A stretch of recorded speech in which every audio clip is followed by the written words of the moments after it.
TGIF, everybody. Welcome back to another episode of In Case You Missed It This Week in GovTech.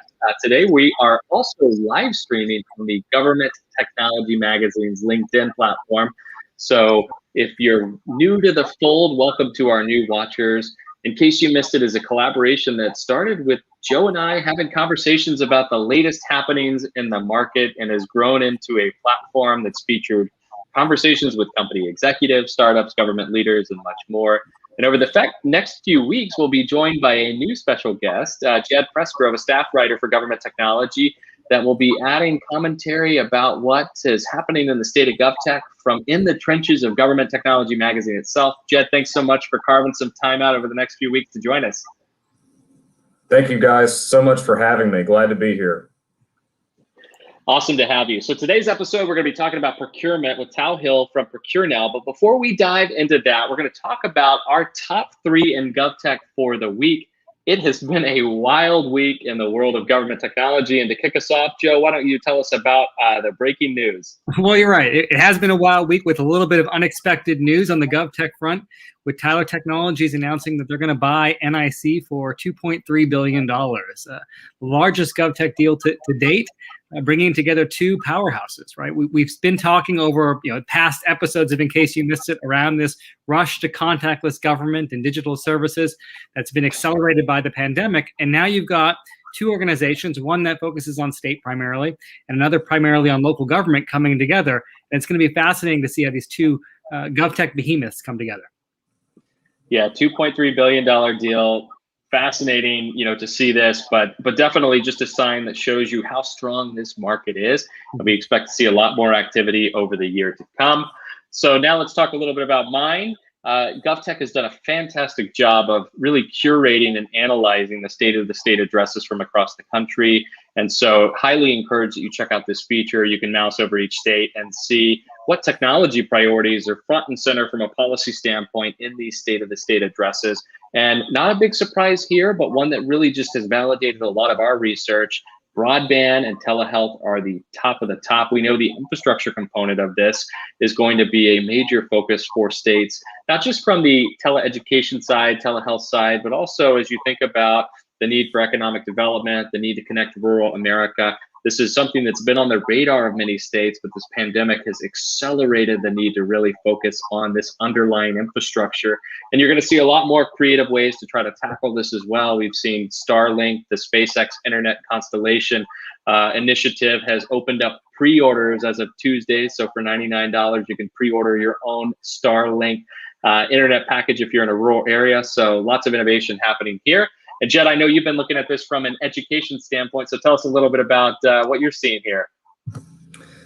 Yeah, well, I cover broadband regularly for Government Technology, and this story right here, I think, really just speaks to the effort that it's going to take to address this issue. There was a report that was recently released by Boston Consulting Group, Common Sense Media, and Southern Education Foundation. And what they found was that despite all the efforts among states and local areas and companies, there are still 12 million students in the United States that are underserved in terms of connectivity. Here's the other thing, 60% of these unconnected students cannot afford devices. And so the report says that to address this tech affordability gap, we will need $6 to $11 billion for the first year. And then after that, annually, $4 to $8 billion. So it really just speaks to the importance of the public and private sectors doing everything they can to work together and solve this problem. So it'll be very interesting in the next few weeks, in the next few months, and also in the next few years to see all the different solutions that come out of this. Absolutely. All right, well, that brings us to our next portion, and I want to bring in our special guest from our virtual green room sitting in the backstage. I see him chuckling in the backstage right now. So Thao Hill, Chief Customer Officer for ProcureNow, thanks so much for carving some time out on our first, In Case You Missed It, hosted on Government Technology's platform.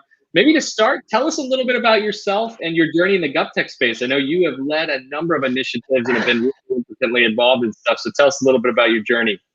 Awesome. Well, first of all, thank you so much, Dustin, Joe, Jed. Thanks for having me on today. The reason why I chuckle a little bit is because I when you ask me this question about like my journey, I have to reach back like all the way back. Like I'm a country boy from Tennessee, and I thought about like, the first time I really got interested in this, I was elected as the president of my student council in middle school in Shelbyville, Tennessee, and then again in high school. And then I was like president of my university senate in college, and I was pursuing this degree in computer engineering while I was going on. So like my interest and my passion really started like way back then. And I realized that like this could be a lifelong career for me when I took a job as a database administrator at a company called Public Systems Associates, and we're like the IT outfit for the Louisiana legislature. And so, and I got promoted from being a database administrator to head of product development. And then I found myself like building state legislative websites and built tracking systems and voting systems, like during a time when like the political shift was going from like withholding knowledge as power to like transparency as power.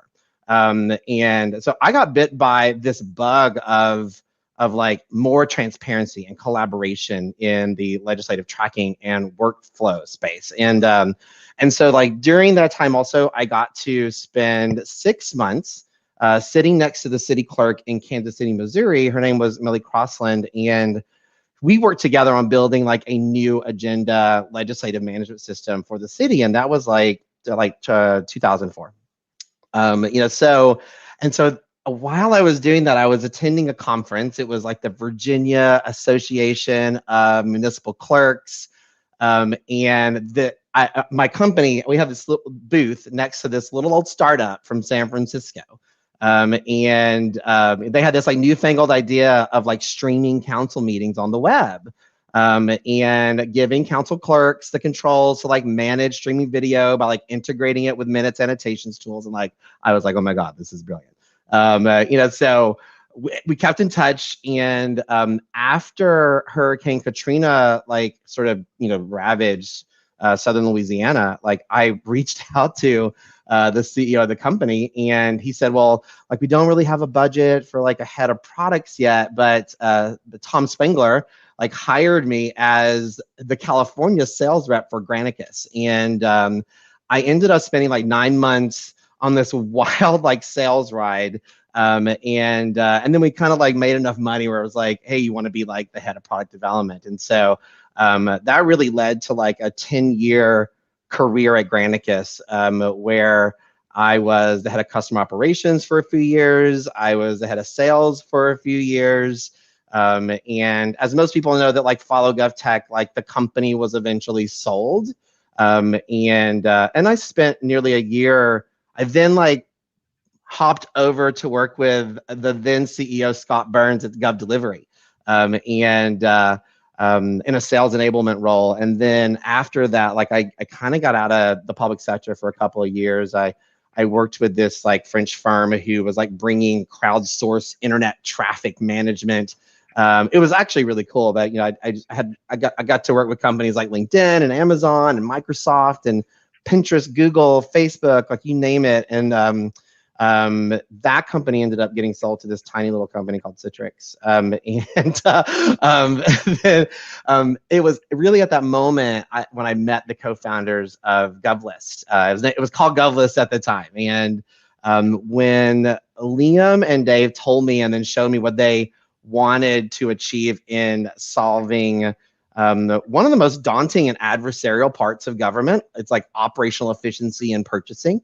And after spending more than a decade, like being frustrated with the tools that I had to use to respond to like RFPs and bids, I thought to myself, like how many opportunities am I going to have to like take something that I had so much like angst over, and like to use like these positive experiences I had of building like operational efficiency tools for government, like awesome software design, and like do something with that. And I only asked for one thing. I asked them to change the name from GovList.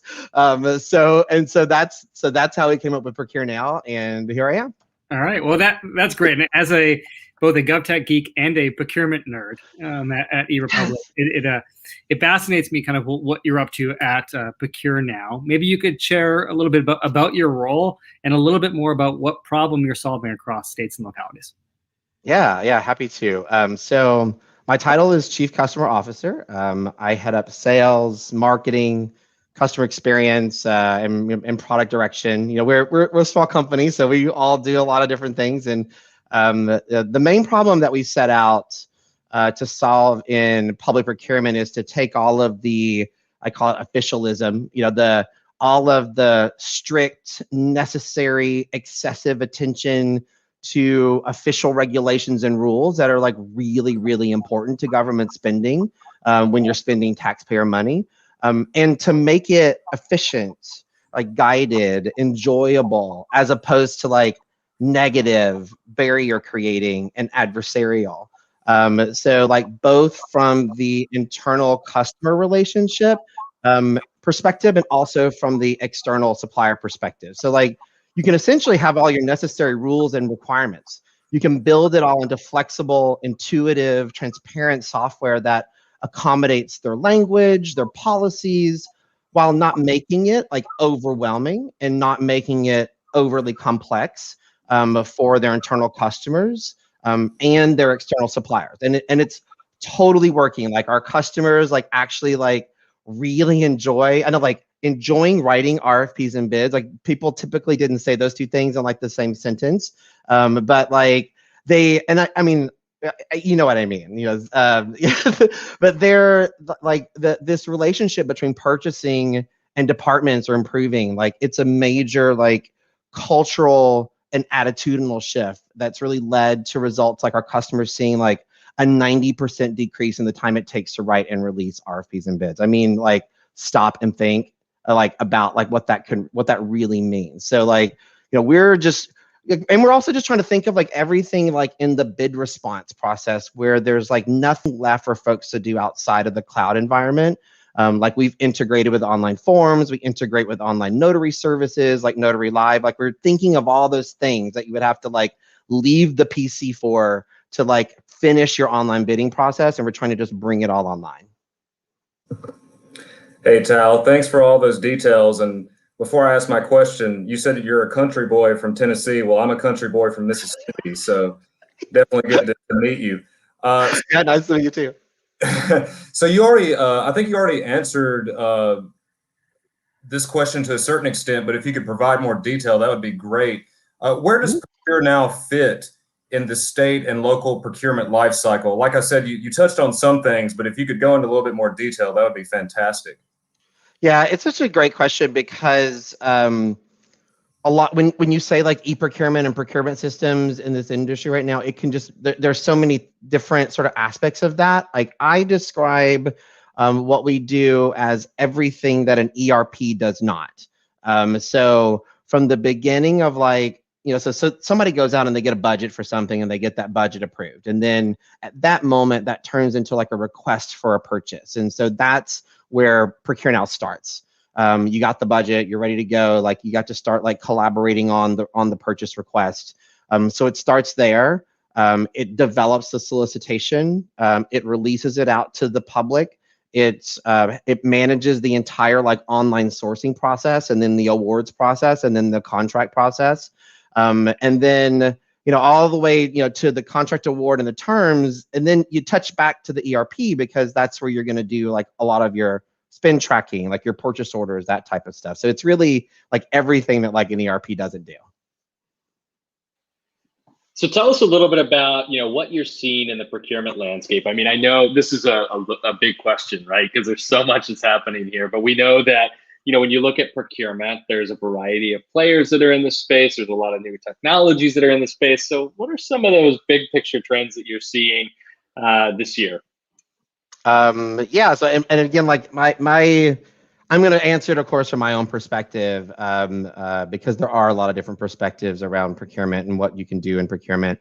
The one thing I have seen is that procurement has always been very collaborative, just by the nature of the fact that you have so many people that have to sign off on certain types of purchases. So but so many more like community aspects are becoming more prominent, I think, because of the cloud.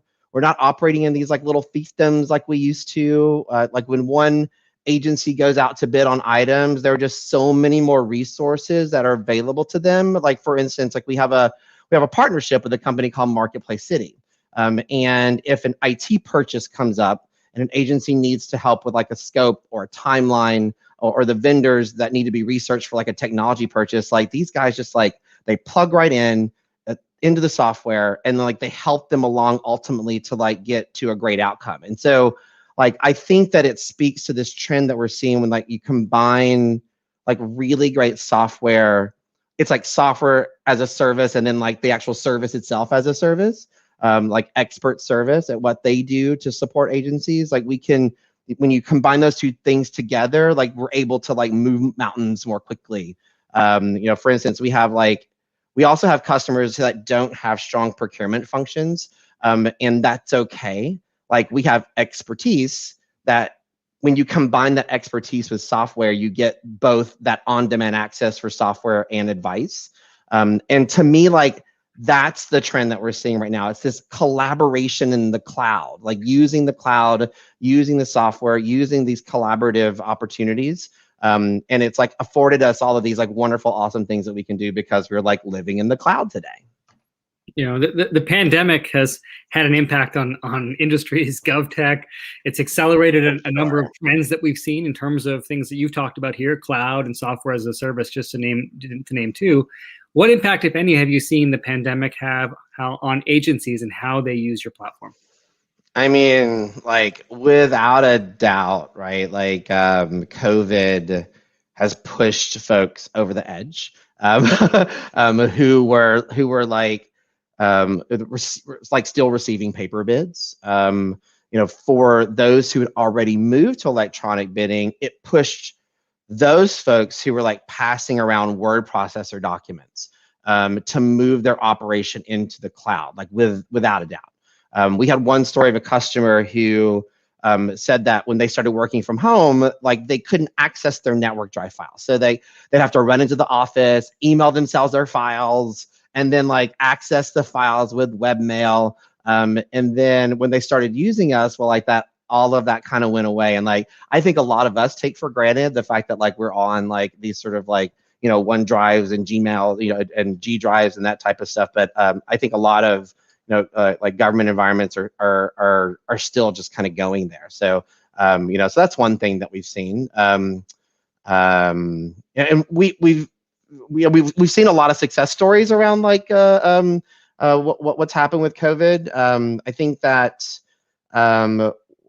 like one of our most notable success stories was the city of Norfolk, Virginia. They had selected us as a winner of their competitive solicitation.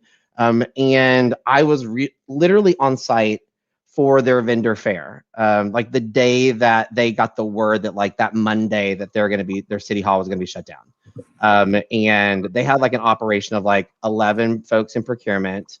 The entire city is like completely paper. And they walk into the room and they're like, "Hey, Thao, like on Monday, like City Hall is going to shut down, but we have 15 RFPs and bids that are out on the street, and somehow we have to still do this." And so we were actually able to like train them remotely. It took a couple of days, convert all of these like paper process over to paperless, and we moved the entire city over to paperless in like 3 days. That's essentially every story that we've had since COVID has started has been this process of like them thinking that it was going to be really hard and arduous and painful, and then walking away from it like, "Oh, wow, that was easy. Why didn't I do that like years ago?" Hey, Thao, one thing I'm still curious about, are there any other procurement problems that still exist in state and local government that need to be addressed? I know that you've talked about some of the other trends, but I was just curious if there's anything else, and if so, how are you guys working to address those issues? I'd have to say that like, and I touched on this a little bit earlier, but I'd have to say you really wouldn't believe that how many agencies are still only accepting paper bids. You know, the 7 copies, bound, FedExed, CD-ROM, put in a box, like drop in a USB key, you know, hand deliver to the administration building. And there's really not one single person that likes this at all. Yeah, like, or that find really any value in it whatsoever. And now with people working from home, like it's even less rational. Like we can help them. I mentioned, like we can help them do this in like a day, and they never even miss it. Now, like I realize that change is hard, that like getting decision makers on board can be like even harder. But this misconception of like, if I'm in a rural area, then my bidders will not take well to online bidding. Like that's because that's what they've always done. It's not true. Like in every place that we've been, whether it's like, you know, city of Pasadena or Yuba County, you know, or or Ileton, California, you know, they make the change. They love it. They always do. Like they never want to go back. You know, so I really think that, like, from my perspective, like that continues to be like the biggest problem that we're still facing, is that there's this sort of fear of this change that like, but man, there's so many great stories out there now of folks that are doing it, and it's so easy, you know, that I hope that we can continue this trend.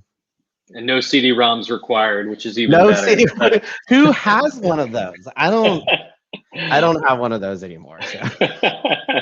Totally agree. So, you know, looking ahead, you know, we've seen so much change because of the pandemic, and I know you talked about that. You know, there's so much opportunity to change things too, and to eliminate the CD-ROMs and those folders and FedEx and all of that stuff. But how do you see the procurement landscape evolving over the next 12 to 24 months? You know, what's kind of on your radar there? Yeah. So, I mean, I think what's exciting is that because of the current pandemic situation is not exciting, but the fact that the purchasing processes are becoming more and more important locally, I think we're going to continue to see shifts in governments doing more business with small companies located in their own communities, with an emphasis on diversity and inclusion, because partnering with more people in the local community, I mean, we all know that only benefits the local governments even more. And because we're making procurement more intuitive and more accessible to not only those big companies that know how RFPs work, that have teams of people that can do this all day long, but, you know, really for everyone, I think this intuitiveness is leading to more and better local competition. All right. A good chunk of our audience comes from the GovTech startup space. For those that are listening from that space, what have you learned about scaling a business in the GovTech market that maybe they should take note of? I mean, it's something that I think about every day. I've been doing this since I was like, you know, that job I was talking about, I was 22, and you know, and I'm 25 today, so it's been 3 years. No, I'm just kidding. So I mean, it's been 23 years of me working in government technology in some, you know, shape, way, fashion. You know, so I would say focus your solution on a single role. You know, like so for me, like that worked for me. Like I was doing something for the clerks. I was doing something, you know, now I'm doing something for the buyer. Like champion that role, like move mountains for them. They're going to reward you by telling their friends about you. Like even though like our solution touches like everyone potentially, internal customers, external vendors, the role that is like most significantly transformed is the buyer. Or in some cases, it's like the public works engineering analyst who's been like tasked with managing the procurement.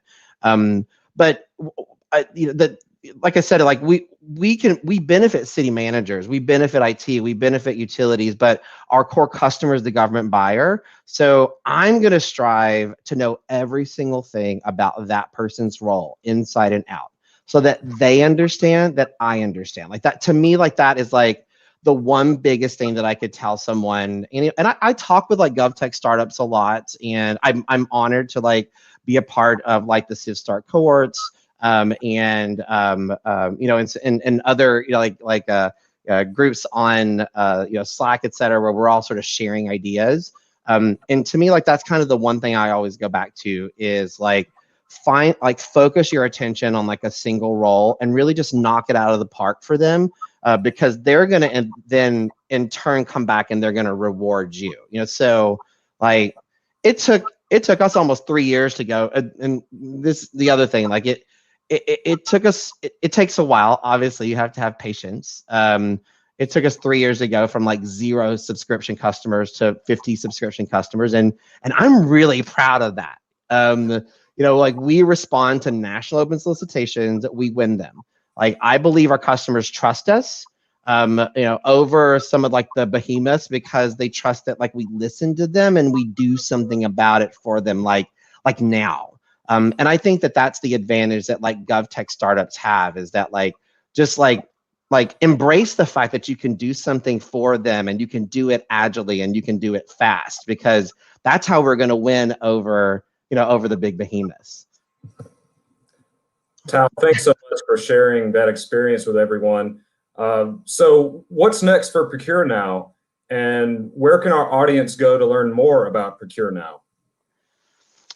So, I'd say we're going to be continuing to focus on the areas that we're already committed to. A lot of the stuff that you talked about, like deepening our capabilities into existing commitments. That's as opposed to just like spreading ourselves too thin. Like I feel like we're just going to continue to go deeper and deeper.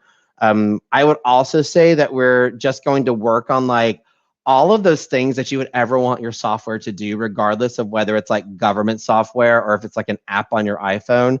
I think sometimes like the government RFP process like doesn't reward that kind of stuff. And so we actually have to take a moment and be like, hey, like, no one's going to ask for the fact that like our calendar, in our system needs to synchronize with like their iPhone calendar. And no one's going to ask for that like in an RFP for like e-procurement, but like I'm telling you, like everybody wants that.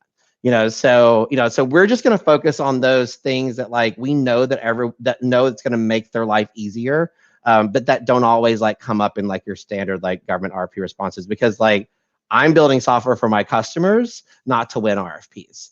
And I think finally I'll say that I think any point solution has to be able to integrate quickly and with high quality. And so you're going to see a lot more from us this year from an integration perspective. Awesome. Well, thanks, Thao, so much for joining us. And thanks, Jed, for being our special guest and a third interviewer for this week's In Case You Missed It. We'll put all the links that we discussed today in our show notes. And also, Joe and I will be hosting a special GovTech room on Clubhouse next week. We'll share more information about that early next week. So if you need an invite to Clubhouse, comment below and we'll reach out to the first few people that do so to make sure you're invited to the party. We look forward to seeing you next week. And thanks for joining us. Have a great holiday weekend. Thanks for having us.